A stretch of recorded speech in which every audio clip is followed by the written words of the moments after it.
right, joining me now, Congressman Jason Smith from Missouri, ranking member on the House Budget Committee. Jason, welcome, especially welcome on set. You've always been such a help to us. So you're writing about this Democrats' child tax credit, which would cost $1.4 trillion over the next 10 years, according to the Joint Tax Committee.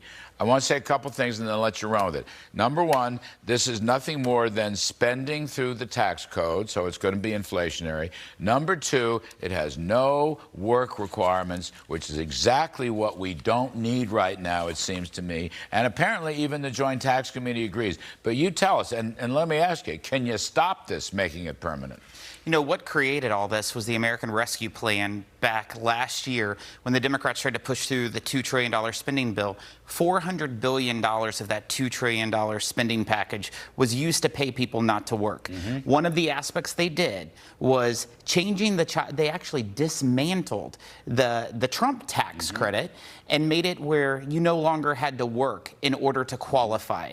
And it's interesting, if you look at the facts last year, by taking the work requirement off, only 1.6 million people returned to the workforce all of last year. When that work requirement suspended and had to come back in effect on December 31st, just in the month of January and February alone, 1.7 million people returned to the work. The work requirement... Just in those 2 months. Just in those 2 months. The work requirement works, and what they're doing, according to Joint Tax, would cost $1.4 trillion, cost 300,000 jobs, and would cost the economy. So, you know, it came up this morning. I mean, we got jobs numbers out today, and we had the JOLTS numbers out, job openings numbers the day before, 2 days ago.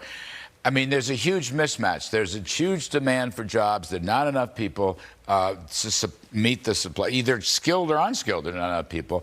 And I always say there may be many reasons, but one of them is there's a disincentive to work.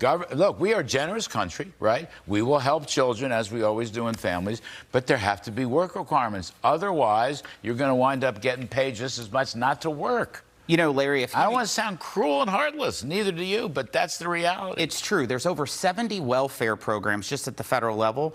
A few years ago, the House Ways and Means Committee did some research that a single mother with 2 kids, if she had full dependency in all the different programs, she'd have to make more than $69,000 a year to have a better quality of life than full dependency. We have to use welfare programs to incentivize people to get off the system instead of staying on it. The child tax credit that the Democrats are pushing is pushing people into poverty. The Republican tax credit that we had under the 2017 Tax Cut and Jobs Act helps push people out of poverty. That's what all of our welfare programs need to do as well. Last 40 seconds or so, you're going to take over the House, you're going to take over the Senate. Can you fix this, Jason Smith? Can you get some workfare into these welfare programs? It's going to take partnership, but I absolutely believe we can. If you look at 1996, we were in divided government, and Newt Gingrich used the tool of reconciliation in divided government to pass welfare to work.